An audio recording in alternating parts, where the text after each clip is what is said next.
The manhunt is over. Austin Drummond has finally been captured.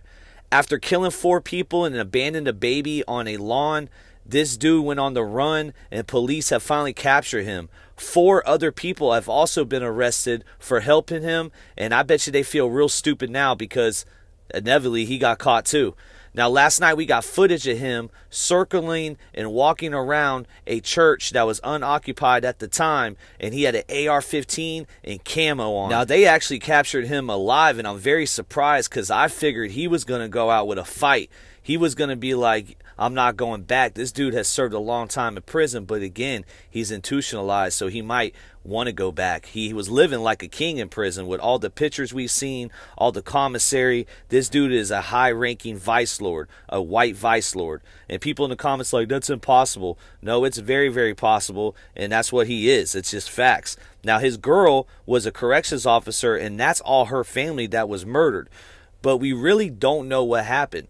There might be a possibility that Austin Drummond didn't shoot anybody and it was some kind of gang thing, and now he's going to have to take the fall for it. But the police said they got overwhelming evidence that he is actually the trigger man on these deaths, so that theory might be just out the door, and Austin Drummond is guilty. Knowing this dude is a vice lord, I'm pretty sure he's not going to cooperate with police, and he isn't going to say anything. But I could be wrong about that too. A lot of people from the community in Tennessee are actually saying that this was handled poorly and the community was in danger the whole time, but this dude didn't kill anybody else, so I don't know his motive for these killings. Now, they're saying the girl that got arrested is actually the girlfriend of one of these guys, and she was renting an Audi out to Austin, and now that's how she was involved. Never talked to him, nothing like that. Just let her man take the Audi and rent it to somebody else, and ultimately she is an accomplice as well for making that decision, which I don't know if she'll get charged and convicted for it, but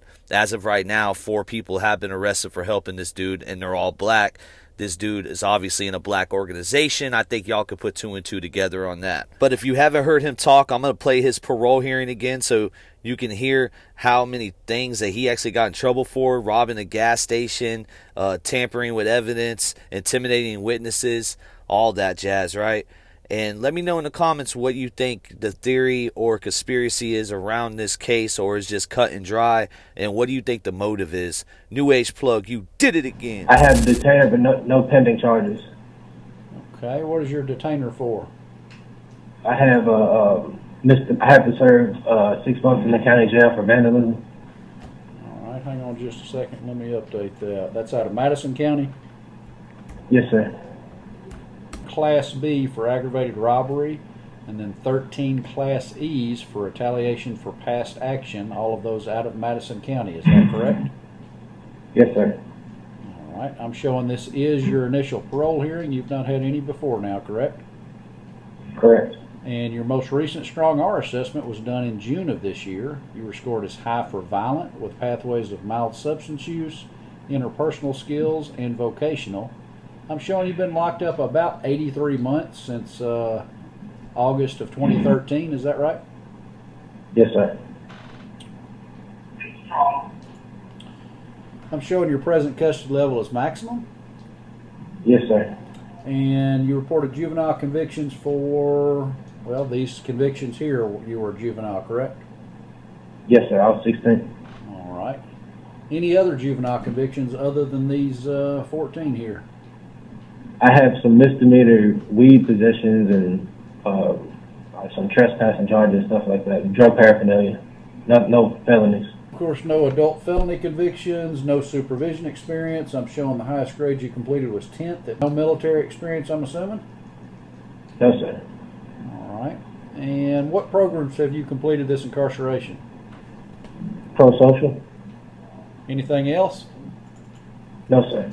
I was in TCOM when I came to Max, so all that happened. Currently enrolled in any programs? Say that again, sir? Are you currently enrolled in any programs? No, sir. Do you owe any restitution? No, sir. Not that I know of. I don't think so. All right. Looking at your disciplinary, your write-ups, I'm showing most recently, looks like you've got a couple of pending right now for drugs and a cell phone. Have those been to D-Board yet?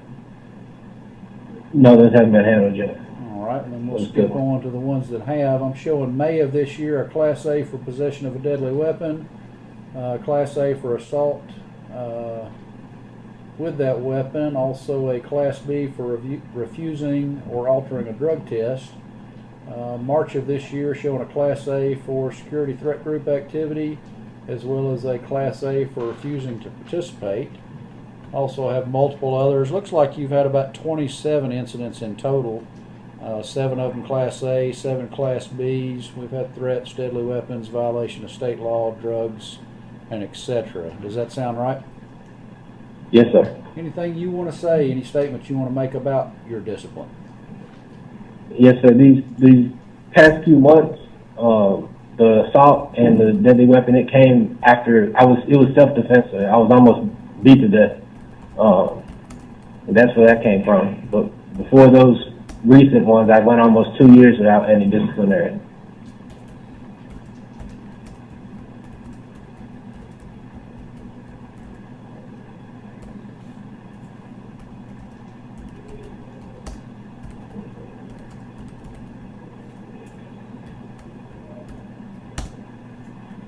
All right. Were there any co-defendants on any of your active sentences? No, sir. Tell me about the aggravated robbery. What did you do to get this charge? I robbed a gas station. Were you armed? Yes, sir. What did you have? It was a BB gun. Was anyone injured? No, sir. How much money or what did you take? It was like $40. Why were you robbing a gas station? Honestly, I was on Xanax that night. I don't even remember doing anything. All right. Using any other drugs or alcohol around that time? No, just Xanax, alcohol, and marijuana.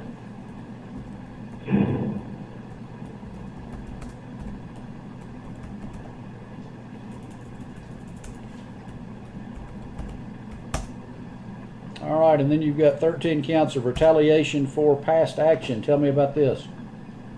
Yes, sir. After my trial, after I was convicted, I was on the phone with my dad, and I made a comment that I would be out soon, and that I had the jury's information.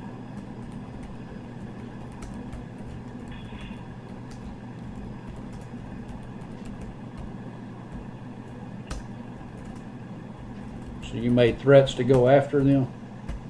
Yes, sir.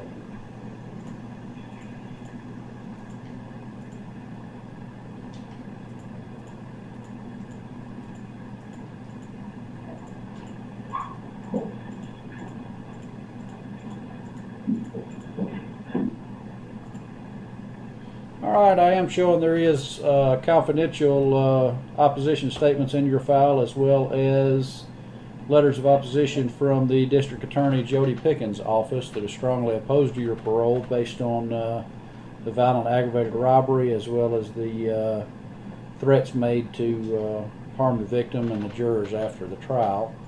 I do see that you've submitted a release plan for your parents, Greg and Andrea Drummond. That'll be in Jackson, Tennessee, and you're requesting a temporary job waiver. Is that correct? Yes, sir. Is there anything else you'd like to submit or any final statements you'd like to make? No, sir.